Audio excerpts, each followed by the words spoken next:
भीषण कष्ट में भी नाम का स्मरण, उस कष्ट की वेदना में भी प्रियालाल के प्रति प्रेम भाव। ये नहीं कि हाय हाय आप हमको इतना कष्ट दे रहे, कुछ तो करो ना। नहीं, खेलो, आप मुस्कुराओ, हाँ इतनी सामर्थ्य दे दो कि आपका स्मरण न छूटे बस। क्योंकि ये जीवन है ही संघर्ष में, किसी का भी जीवन हो, कोई ऐसा नहीं किसी एक व्यक्ति का है, ये संपूर्ण शरीरधारियों का है। कभी सुख, कभी दुख, कभी अच्छा, कभी बुरा, कभी मान, कभी अपमान, कभी निंदा, कभी स्तुति, ये द्वंद्व घेरते रहते हैं। लेकिन द्वंद्वातीत स्थिति भगवान का स्मरण है। जितना हम नाम जप करेंगे, नाम स्मरण करेंगे, उतना ही हम द्वंद्वातीत हो जाएंगे।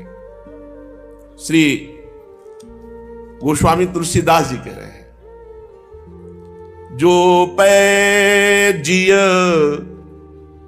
जान की नाथ न जाने। यदि तुम्हें प्रिया प्रीतम से परिचय नहीं हुआ तो तुम्हारी जिंदगी किस काम की। सच्ची मानिए, पानी का बुलबुला कभी भी फूट सकता है। अंजलि को कितना कसकर पकड़ो, पानी निकल ही जाएगा। पत्ते में लटकी हुई बूंद गिर ही जाएगी। ये कच्ची मटकी का घड़ा कभी भी फूट जाएगा। इस जीवन का परम फल है प्रभु से परिचय हो जाना, प्रभु को जानना। प्रभु को कैसे जानोगे? वही जान सकता है जिसे वो जना दे।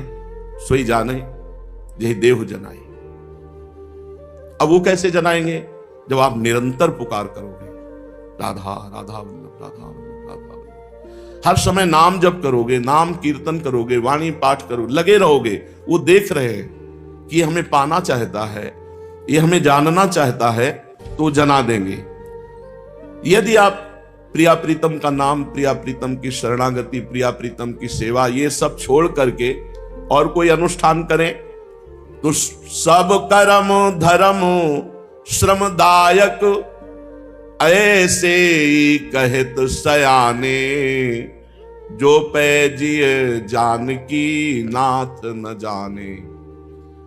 जो विवेकी पुरुष ज्ञानी जन है, सयाने महापुरुष जन है, उन्होंने बताया कि वो धर्म कर्म सब बेकार यदि प्रभु से परिचय न हो, प्रभु से अपनापन न हो, ये ठसक ना आवे कि हमारे माई श्यामा जी को राज, तो तुम्हारे सब श्रम ही हुए, कोई हाथ नहीं लगा इनका फल।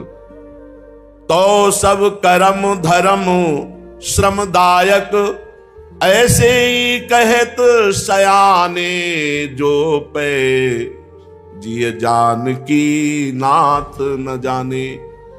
यदि प्रिया प्रीतम को नहीं जाना तो सारे कर्म धर्म सब श्रम ही हुए। बहुत बहुत पुण्य प्रभाव से स्वर्ग जाओगे, भोग भोगोगे, फिर पुण्य छीणे मृत्युलोके विशंति, मृत्युलोक आना पड़ेगा।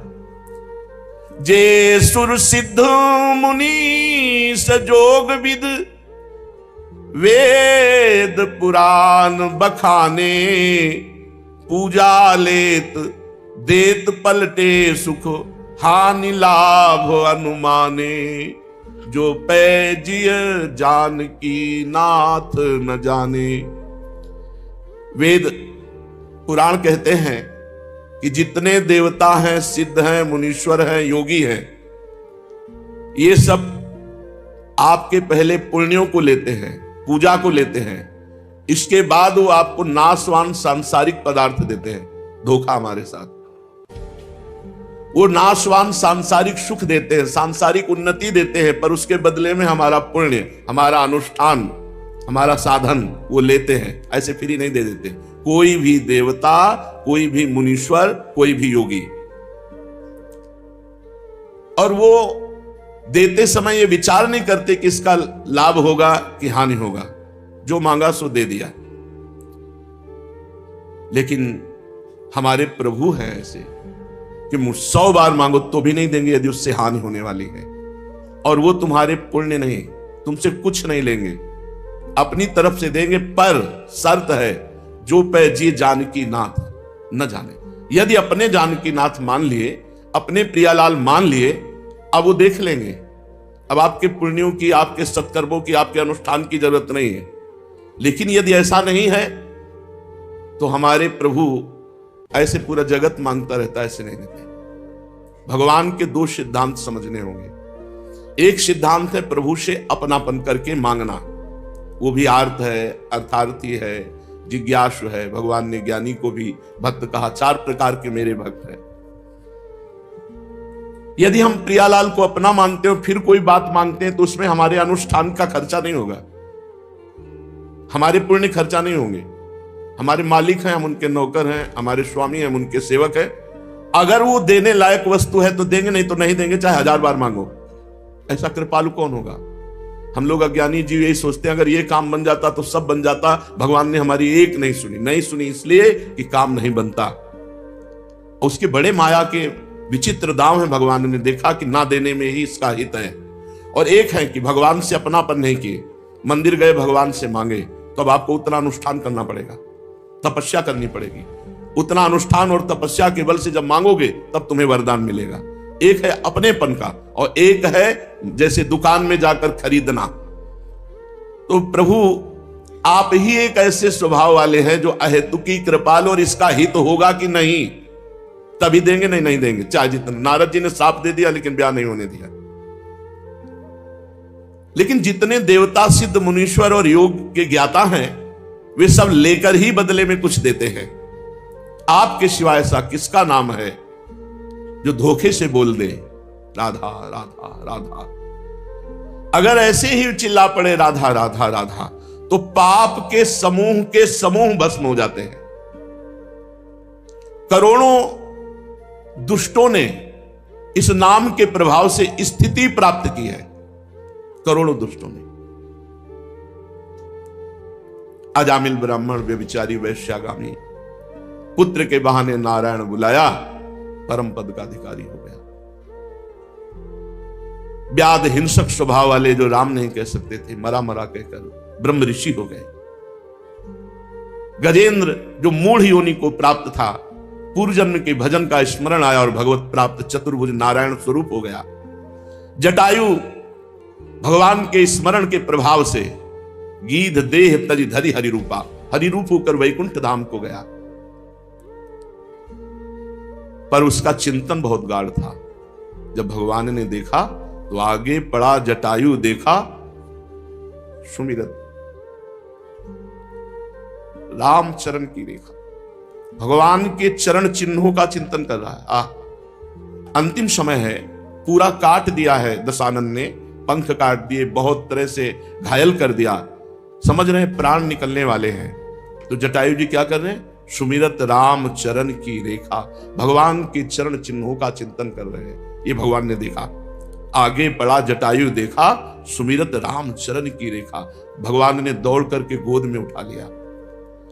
और जो अंत्येष्टि क्रिया दशरथ जी को सौभाग्य नहीं मिला वो जटायु जी को सौभाग्य मिला। अंत्येष्टि क्रिया भगवान ने की अपने शरणागत नाम जापक जटायु की।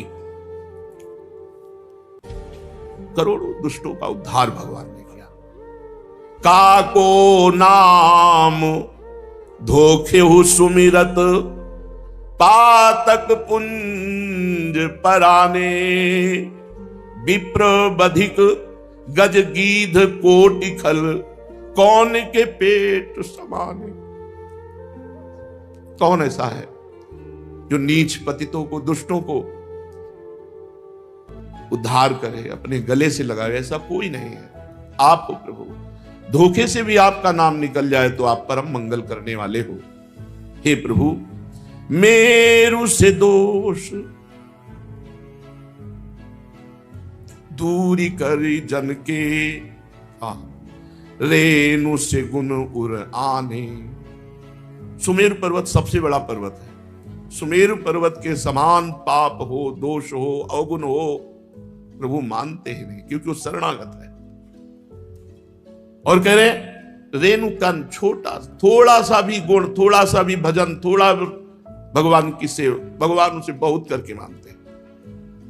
मेरु से दोष दूरी करी जन के, रेणु से गुण उर आने, तुलसीदास ते ही सकल आस तजी, भजहि ना अजहू अयाने। अरे अज्ञानी, अभी समय है, सारी आशाओं की पूर्ति हो जाएगी।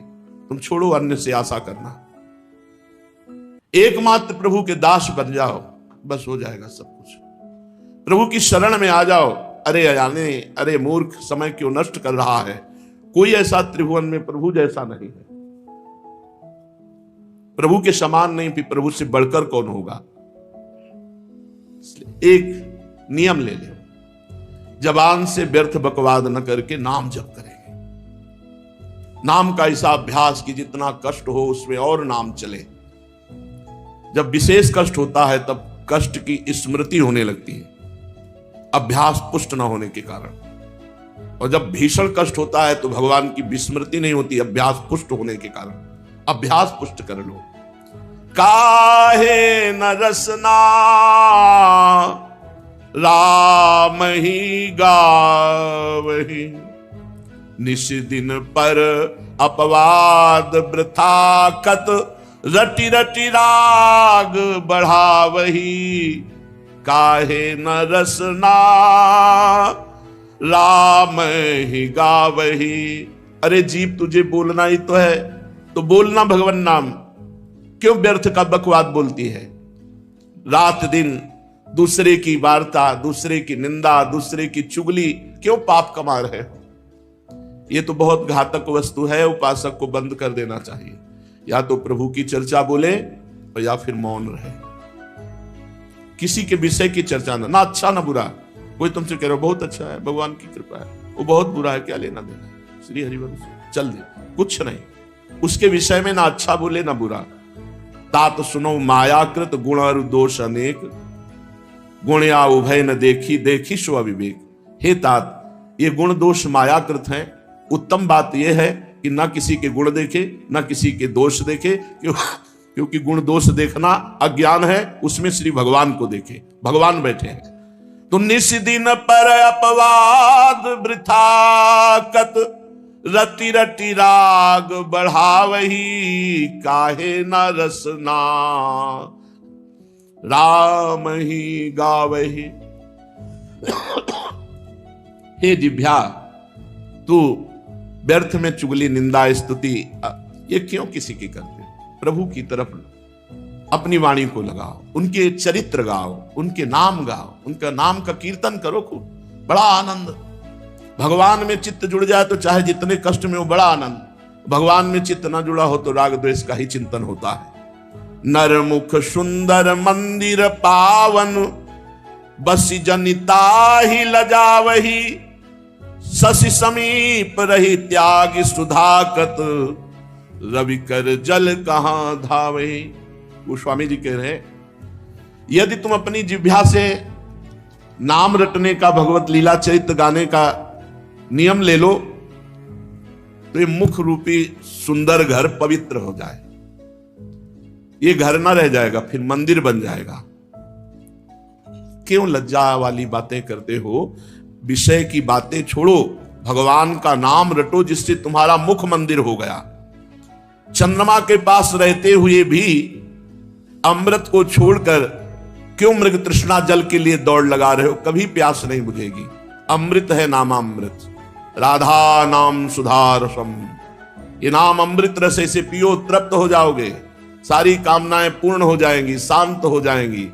और इसे छोड़कर मृग तृष्णा जल कहते, जहां बूंद भर पानी नहीं, केवल दूर से दिखाई देता है, वो रेत में ऐसा, वहां तुम दौड़ो, पानी एक बूंद नहीं मिलेगा। संसार के भोगों की बातें, ये कलयुगी हृदय को ऐसा लगता है हर्ष होता है, बहुत बढ़िया बातें हो रही, दूसरे की निंदा, दूसरे की चुगली, ऐसी बातें। काम कथा कलि कैरव चंदिनी, सुनत श्रवण दे भावही। कभी सत्संग ऐसे भाव से नहीं सुनते। 2 घंटा पराई निंदा, पराई चर्चा, व्यर्थ की बातें, एक बार भी नींद नहीं आएगी। और 1 घंटा सत्संग में नींद आ जाएगी। ये काम की कथा, अश्लील बातें, गंदी बातें, कलयुग की कुचाल बड़ी विचित्र है। इसमें कलयुगी जीवों का मन रूपी कुमुदनी खिलता है। कलयुगी जीवों का वो बहुत श्रवण दे करके, मन लगा करके दूसरे की निंदा, दूसरे की बातें सुनते हैं। तीन ही हटकी कही हरि कल कीरति करन कलंक नशावही। डांटो अपने मन को, इंद्रियों को डांटो। भगवान नाम रूपी अमृत ना पान करके इधर उधर की काम कथा, लोक कथा, व्यर्थ कथा ये कहती हैं, ये सुनती हैं, इनको डांटो। अरे जीव विषय चर्चा करते हुए तो अनंत जन्म व्यतीत हो गए, एक बार ये जीवन हरि चर्चा में तो लगा दे, हरि यश श्रवण में लगा दे कान, और हरि यश गाने में लगा दे जिह्वा को। खूब नाम जप कर, जिससे कानों का कलंक दूर हो जाए। गंदी बातें सुनते हुए अपवित्र हो गए कान। जब हम भगवत चर्चा सुनते हैं तो हमारे कान पवित्र हो जाते हैं। जब हम नाम जप करते हैं, नाम कीर्तन करते हैं तो हमारा मुख मंदिर हो जाता है। जात रूप मति जुगति रुचिर मणि, रचि रचि हार बनावही। शरण सुखद रविकुल सरोज रवि, राम नृपहि पहिरावही। ए बुद्धि, तू युक्ति रूपी सुंदर मणियों की स्वर्णमयी माला रच। खूब नाम जप करने की युक्ति, भगवान की लीला कथा सुनने की युक्ति, भगवत पूजा की युक्ति, भगवत भक्तों के चरित्र सुनने की आसक्ति, ये सब मणियां हैं। इनको पो और अपने प्राणाराध्य महाराजा अधिराज अखिल कोटि ब्रह्मांड नायक परात्पर इस प्रभु श्री हरि को पहनाओ। रोज यही पूजा करो। खूब नाम जप, खूब कथा, खूब कीर्तन, भगवत सेवा, ये सब पुष्प हैं, ये सब मणियां हैं। इनको पिरोया दिन भर यही करते रहे और इनको फिर प्रभु के गले में पहना। तुदीयम वस्तु गोविंदम तुभ्यमेव समर्पये। कोई कामना नहीं, कोई चाह नहीं। वाद विवाद स्वाद तजी भजी हरि, सरस चरित चित लावही। तुलसीदास भव तरही तिहू पुर, तू पुनीत जस गावही, तू पुनीत जस पावही। यदि वाद विवाद छोड़ दे, किसी से कोई वार्ता मत करो, भगवत वार्ता की सिवा। और कोई स्वाद के चक्कर में मत पड़ो। खान पान कितने दिन का, मरोगे तो है ही है, जाना तो है ही यार। कब जाना है पता नहीं, पर जाना है। यहां सब ऐसे ही पड़ा रहेगा। बैंक बैलेंस, रुपया, पैसा, पत्नी, पुत्र, परिवार, सब ऐसे। ये मायाकृत है। मान लो बात, भजन कर लो तो कल्याण, नहीं तो सब ऐसे रह जाओगे। भजन में चित्त अभी कहने पर नहीं लगा, फिर कोई कहने वाला नहीं मिलेगा। कौन कहने वाला है आप देख लो। कोई तुम्हें डांटने वाला हो, कोई तुम्हें कहने वाला हो, कोई तुम पर अंकुश रखने वाला हो ना। ना, आप मनमानी करो, इसके बाद जेल जाओ। कोई बोलने वाला नहीं, कोई पुचकारने वाला नहीं, कोई शरण में लेने वाला नहीं, कोई दुलार करने वाला नहीं। अभी अवसर है, निकल चलो, अपनी निष्ठा बना लो। शरीर स्वस्थ है तो हर समय राधा वल्लभ श्री हरिवंश, राधा वल्लभ श्री हरि, ये अमृतमय है। श्री हरिवंश चंद्र शुभ नाम, सब सुख सिंधु प्रेम रस धाम। जाम घटी विसरय नहीं। सेवक जी कह रहे हैं मेरे को जो वृंदावन नित्य विहार रस सब कुछ प्राप्त हुआ, इसी नाम से प्राप्त हुआ।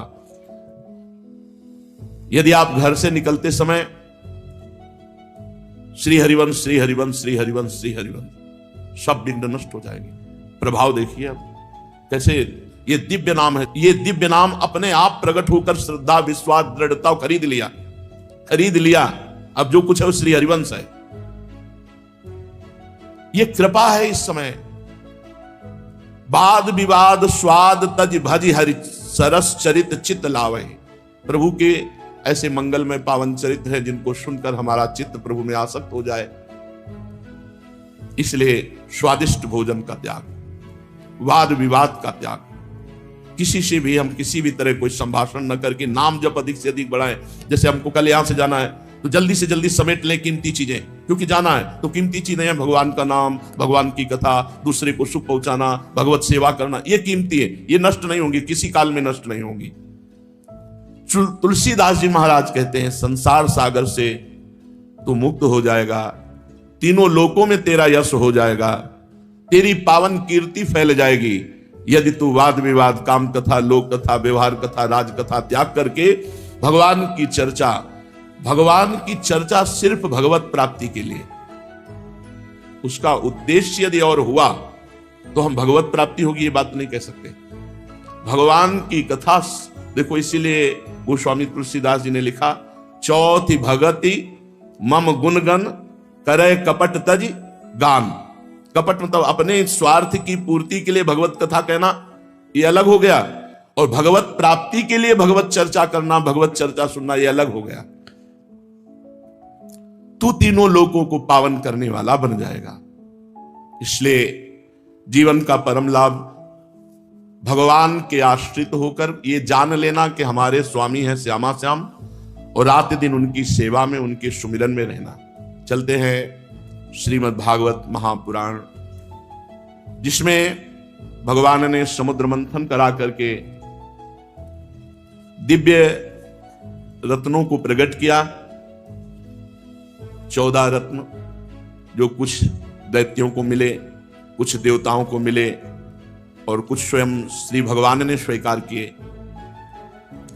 आखिरी में भगवद अवतार धन्वंतरी जी अमृत का कलश लेकर, तो अमृत का कलश देखते ही दैत्यों ने बलपूर्वक छीन लिया। भगवान सर्व सामर्थ्यशाली है।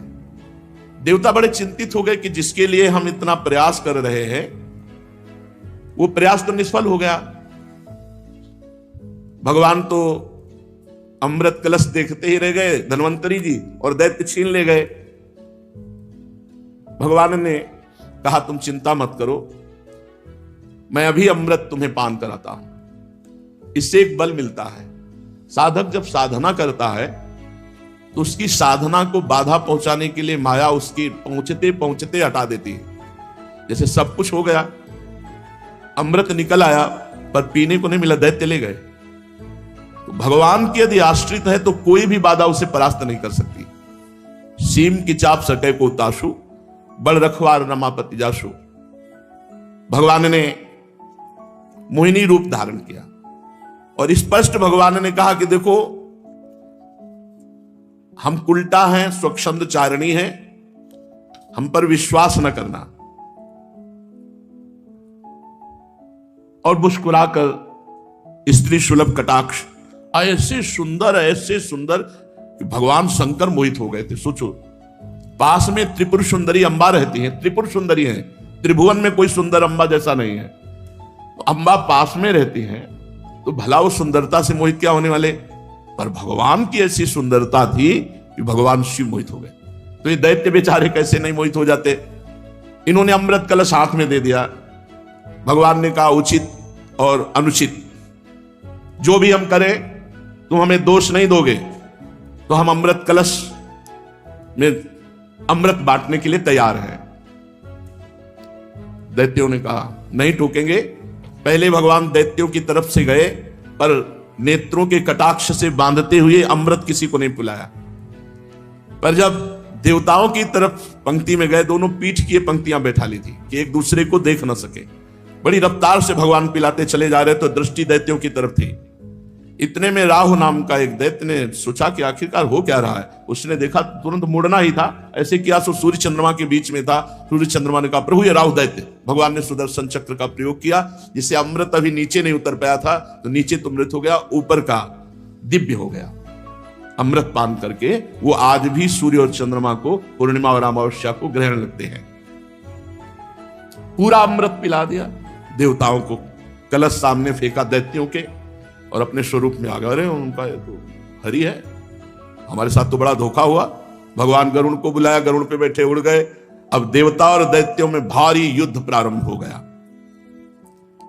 परम पुरुष भगवान की अहेतुकी कृपा से देवताओं में कोई घबराहट नहीं थी, क्योंकि अमृत पान कर चुके थे। नवीन उत्साह का संचार,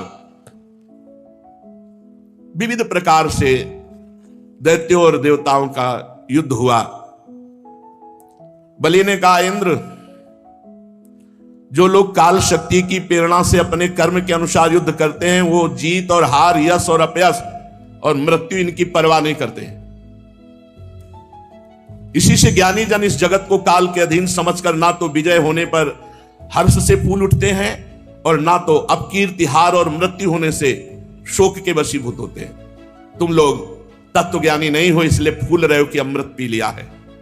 तुम लोग अपने को जय पराजय आदि का कारण कर्ता मानते हो, इसलिए महात्माओं की दृष्टि से तुम सोचनीय हो। हम तुम्हारे मर्म स्पर्शी वचन स्वीकार ही नहीं करते, फिर हमें दुख क्यों होगा। प्रहलाद पुत्र विरोचन, पुत्र बलि, इतने महाभागवत है। सुखदेव जी कहते हैं वीरवर बलि ने इंद्र को फटकारा, बलि की फटकार से इंद्र कुछ झेप गए, फिर वीरों का मान मर्दन करने वाले बलि अपने धनुष को कान तक खींच खींच कर बहुत से बाण इंद्र को मारे।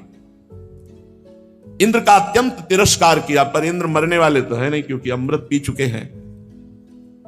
भगवान ने दैत्यों को अमृत क्यों नहीं पिलाया, मेहनत करवाई? क्योंकि उनको पता है कि इनके पक्ष में मृत संजीवनी विद्या जानने वाले शुक्राचार्य हैं। एक भी दैत्य मरा नहीं रहेगा, जहां मरता मृत संजीवनी डाल देते। तो देवताओं के पास ये थी नहीं, क्योंकि दैत्य गुरु शुक्राचार्य जी को ये पता थे, दूसरे को पता नहीं है।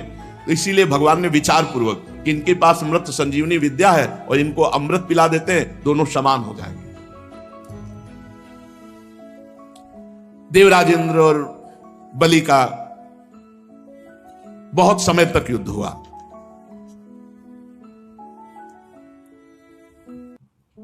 त्वष्टा की तपस्या का सार जो वृत्तासुर प्रकट हुआ था,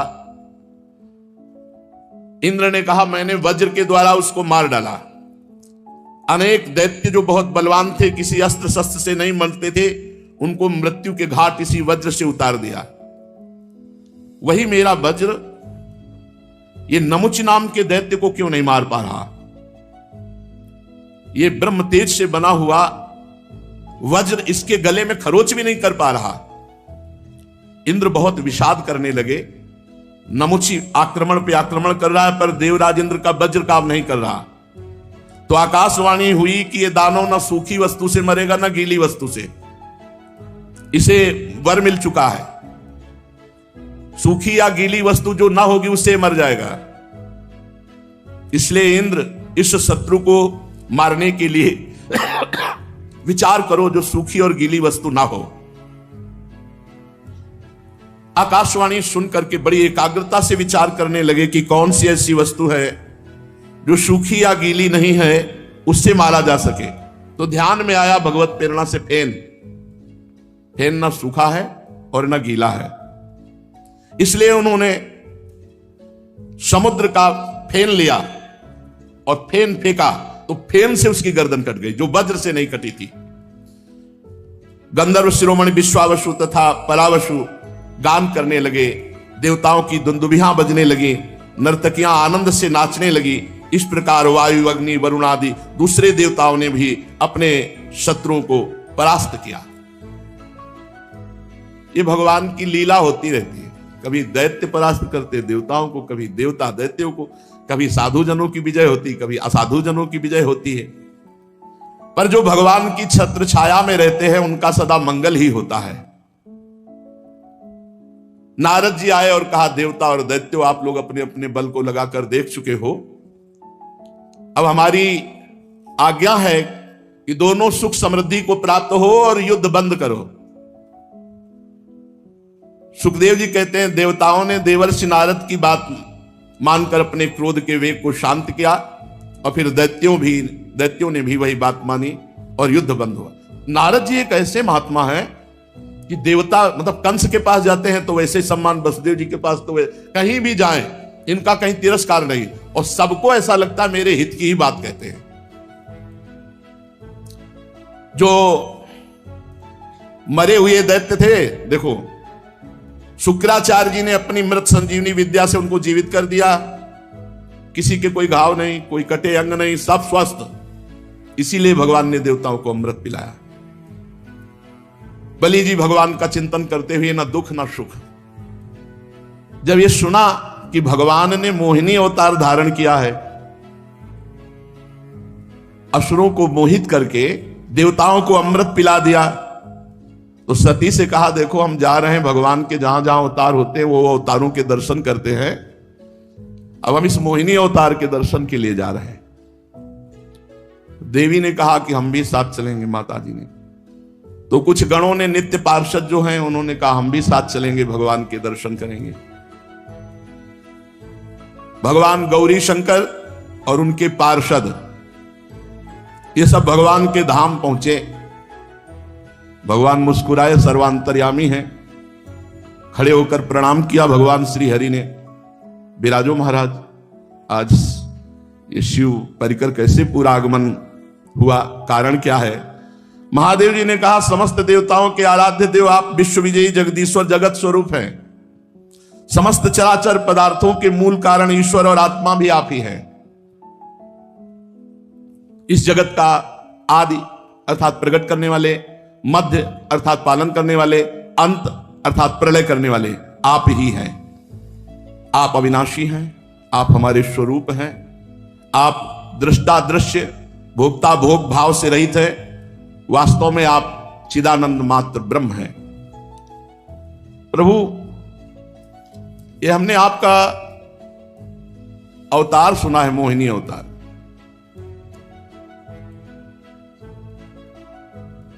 बड़े बड़े ऋषि मुनियों को सुख देने वाले अवतार तो हमने प्रभु देखे, लेकिन दैत्यों को मोहित करने वाला ये अवतार। श्री सुखदेव जी कहते हैं जब भगवान शंकर ने ऐसा कहा तो भगवान श्री हरि हंस दिए और बोले रहने दो, इस चक्कर में मत पड़ो। और अवतार अलग बात है, ये हमने मोहित करने वाला अवतार लिया था। शंकर जी, अमृत का कलश दैत्यों के हाथ में चला गया था, दूसरा कोई उपाय नहीं था। देवताओं का काम बनाने के लिए कौतूहलवश वो महासुंदर रूप मैंने धारण किया कि वो अपने आप कलश हमारे हाथ में दे दिए। देव शिरोमणि, वैसे योगी पुरुष को इस रूप को नहीं देखना चाहिए, पर आप देखना चाहते हैं, मैं दिखाऊंगा।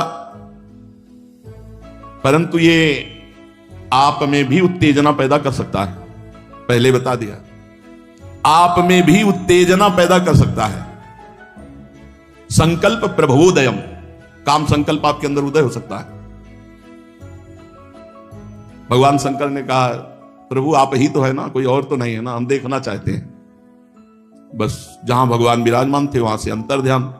तो जब कोई सामने हो और आंखों से ओझल हो जाए तो इधर उधर दृष्टि जाती है, तो देखा कि एक गेंद उछालते हुए वही 14-15 वर्ष की अवस्था की नव किशोरी होती, बड़ा सुंदर उपवन, भांति भांति के ऐसी लताएं वृक्ष फूले हुए झूम रहे हैं, लाल लाल कोपले, और गेंद उछाल रहे हैं भगवान। और गेंद उछालते समय वस्त्र इधर उधर हो रहे, कमर की करधनी, कर की चूड़ी और श्री चरणों के नूपुर ये ध्वनि भी कर रहे हैं। अब महायोगी भगवान शिव को मोहित करना चाहते हैं तो फिर श्री चरण एकदम लाल लाल सुकुमार नवीन पल्लव की तरह, और वो ठुमुक ठुमुक कर चाल, बड़े लीला बिहारी। धीरे से गेंद ऐसी मारी जो महादेव जी के नजदीक जाए, उठाने के लिए गए हों और ये भूल गए महादेव जी की अभी हरि से कहा था मोहिनी रूप दिखा देना। उनको ये नहीं पता है मोहिनी रूप भगवान का। गेंद उठाया और भाग पड़े। महादेव जी की तरफ तिरछी नजर से देखा, मानो बुला रहे हैं। देख लो, शब्द स्पर्श रूप रस गंध विजयी होते जो महादेव की उपासना करते हैं। अरे ये तो योगींद्र मुनींद्रों के गुरु हैं। इतने आसक्त हो गए मोहिनी में कि त्रिपुर सुंदरी गौरी भगवती पास में विराजमान है, देखा भी नहीं और भाग पड़े और विह्वल हो गए। गण भी आश्चर्यचकित हो गए कि ये क्या लीला कर रहे हैं महादेव। बस महादेव जी को यह लगा कि एक बार गले से लगा ले, एक बार गले से लगा ले। मोहिनी उतना ही भागती थी जिसमें महादेव जी को लगे कि मैं अभी पकड़ लिया। अब धीरे धीरे वायु ऐसी जोर की आई कि साड़ी उड़ गई, क्योंकि योगींद्र मुनिंद्रों के गुरु अगर थोड़ा भी अवसर मिला तो तुरंत ज्ञान जागृत हो जाएगा। करधनी खुल गई और साड़ी उड़ गई। अब तो मोहिनी भगवान का एक एक अंग इतना सुंदर, जहां आंखें जाती वहीं मन रम जाता। भगवान शंकर अत्यंत आकृष्ट हो गए और मोहिनी भी ऐसी हाव भाव प्रीति दिखाने लगे कि वो भगवान शंकर पर आ सकते हैं, वो भगवान मोहिनी पे आ सकते हैं, तो वो मोहिनी भगवान शंकर जी पर आ सकते हैं। महाज्ञान समुद्र भगवान शंकर मोहिनी के हाव भाव से लज्जा छोड़ करके दौड़ पड़े मोहिनी का आलिंगन करने के लिए। ऐसे भाग रहे जैसे कुलवती कोई स्त्री लज्जावान भाग रही हो, ऐसे भगवान भाग रहे, छूना मत, ऐसे चेष्टा करते हुए। और एक दौड़ती है एक वृक्ष की आड़ में होकर, फिर महादेव की स्थिति देखती है और हंसने लगती है, फिर इशारा करती है। भगवान शंकर बार बार सावधान होना चाहते हैं, लेकिन देख लो, अत्यंत वेग से दौड़ करके मोहिनी का जूड़ा पकड़ा और हृदय से लगा लिया। जे भी हृदय से लगाया तो शांति हो गई, क्योंकि भगवान ही तो है ना परम शांत। अब वो बाल खुल गए थे। जब भुजपास हटाया तो देखा हरि, जब भुजपास किया तो मोहिनी, और जब भुजपास हटाया बोले प्रभु गजब का रूप, गजब का रूप, ऐसा अवतार तो हमने कभी ले। बोले मना कर रहे थे ना कि योगियों के लिए नहीं है, ये तो भोगियों को आकर्षित करने वाला है।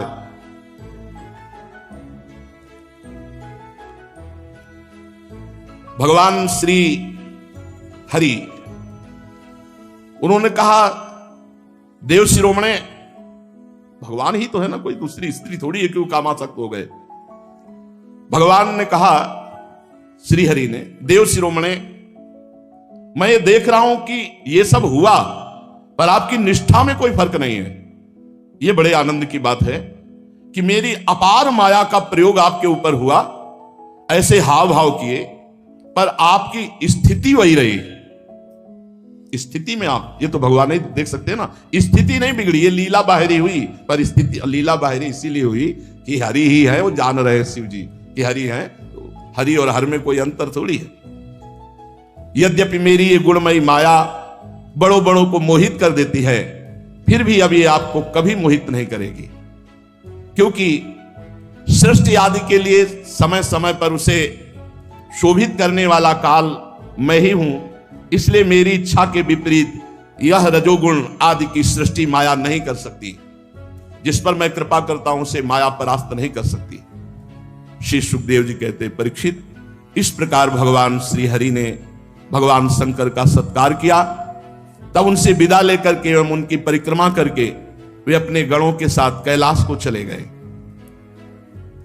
भरतवंश शिरोमणि, भगवान शंकर ने बड़े बड़े ऋषियों की सभा में अपनी अर्धांगिनी सती देवी से अपने हरि रूप की अंशभूता मायामयी मोहिनी का इस प्रकार प्रेम से वर्णन किया था कि देवी, तुमने देखा परम पुरुष परमेश्वर भगवान श्री हरि की माया। देखो, यूं तो मैं समस्त कला कौशल विद्या आदि का स्वामी और स्वतंत्र भगवान हूं, फिर भी उस माया से विवश होकर मोहित हो गया। फिर दूसरे जीव परतंत्र हैं, वो मोहित हो जाए तो इसमें कौन से आश्चर्य की बात है। जब मैं 1000 वर्ष की समाधि से उठा था, तब तुमने मेरे पास आकर यह प्रश्न किया था कि तुम किसकी समाधि लगाते हो। तो ये वही साक्षात आत्मस्वरूप सनातन श्री हरि हैं, जिनको मैं समाधि में ध्यान के द्वारा उनके रूपानंद का पान करता रहता हूं।